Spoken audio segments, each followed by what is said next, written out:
Hoxe, 15 de xullo de 2010, 125 anos despois, rememoramos o pasamento da nosa poeta nacional, Rosalía de Castro. Traemos ao presente da nosa memoria non só unha personalidade altísima das nosas letras, senón a muller que alargou até o infinito o campo da literatura e da cultura galegas, e con el as aspiracións a un outro papel histórico para a súa lingua e a súa patria, Galiza. Moito te quixen e quérote, eso ben o sabe Dios, mais hoxe ao pensar en ti núbraseme o corazón, que a terra está removida, negra e sin frols. Padrón, padrón, Santa María, Lestrobe, adiós, adiós.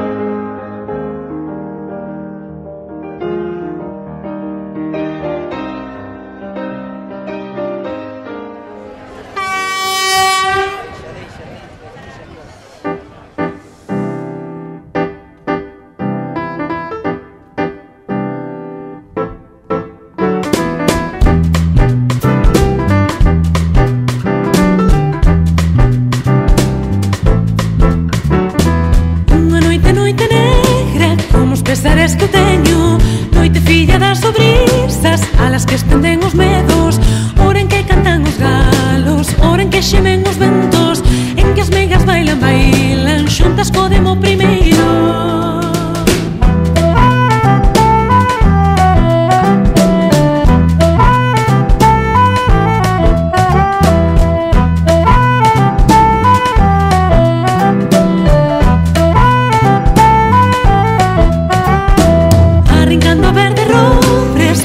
Tellas fendendo, todas de branco vestidas, tendido los blancos pelos, contra quen os canso vean, agorando triste enterro, cando relumbras te miran, antos toxales espesos, ollos de lobo fomento, e os ramaxes dos montes, antes si murmuran quedos, e as follas secas que espallan, os aires da noite inquietos, en remiños que se xuntan, con longo estrecemento, indo camiño da igrexa. Rosalía, falas hoxe como nos falabas onte, soe cos teus pensamentos que nos deixan sen alento. Rosalía, falas hoxe como nos falabas onte, soe cos teus pensamentos que nos deixan sen alento.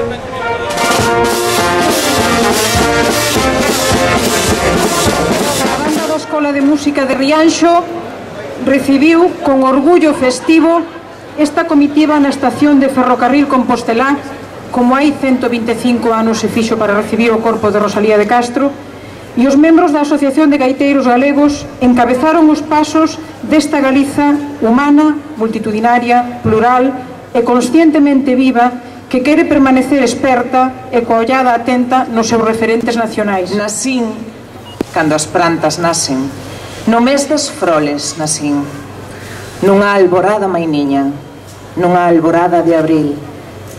Por eso me chaman Rosa, mais a do triste sorrir, con espiñas para todos, sin ningunha para ti. Prove, Galicia, non debes chamarte nunca española, que España de ti se olvida cando eres tan hermosa.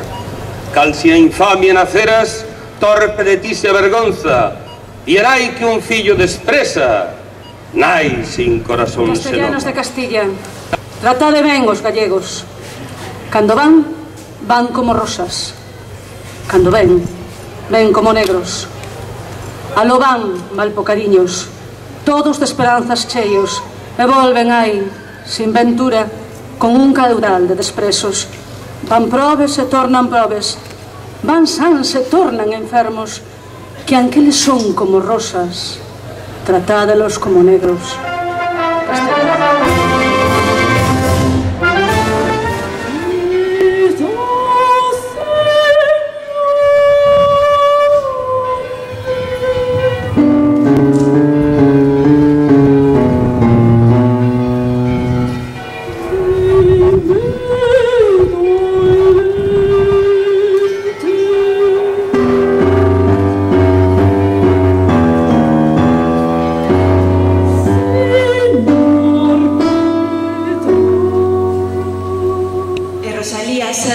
Escribiu cantos, vaguas, queixas, suspiros, serán romerías, paisaxes de besas, pinares, soidades, ribeiras, costumes, todo aquelo, en fin, que supo la súa forma e colorido é digno de ser cantado, todo que tuvo un eco, unha voz, un brunxido por leve que fose, con tal que chegase a conmoverme, todo isto me atrevín a cantar neste humilde libro para decir unha vez, siquera, e aunque sea torpemente, os que sin razón nin conocemento algún nos desprezan, que a nosa terra é digna de conocemento. San Antonio bendito, dádeme un home, aunque me mate, aunque me esfole.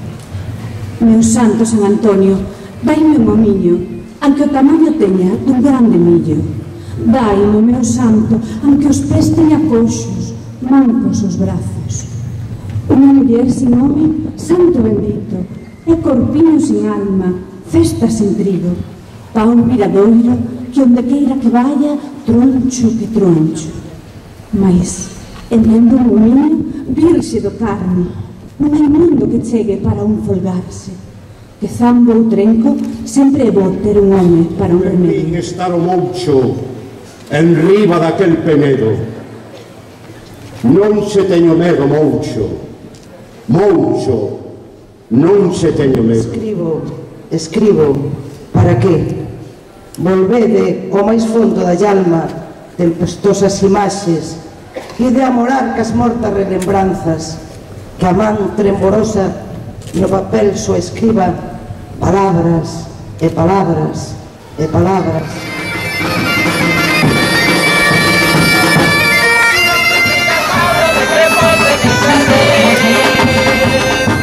Coludo gaiteiro de pano se dan vestido, con un príncipe cumprido, cariñoso e falangueiro, entre os mozos o primeiro, e na cidade sin par, tiña costume en cantar aló pola mañanciña, con esta miña gaitiña, as nenas se iden enganar. E esa aurora, en todo estás, en ti es todo, para mí e en mí mesma moras, nin me abandonarás nunca, sombra que sempre me asombres. Ben sei destes tormentos que consomen e devoran, dos que fan xemer os ventos, dos que morden cando choran.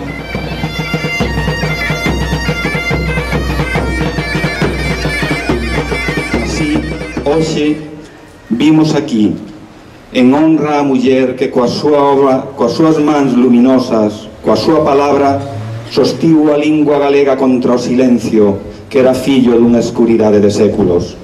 En celebración da obra da nosa poeta nacional, vimos.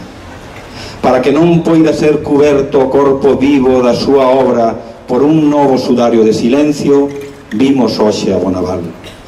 Vimos hoxe aquí ao Panteón de Galegos Ilustres porque non podemos permitir que tutelen os nosos símbolos nacionais, institucións como a Igrexa que sempre viviu de costas o debir do noso povo, da nosa cultura, do noso idioma.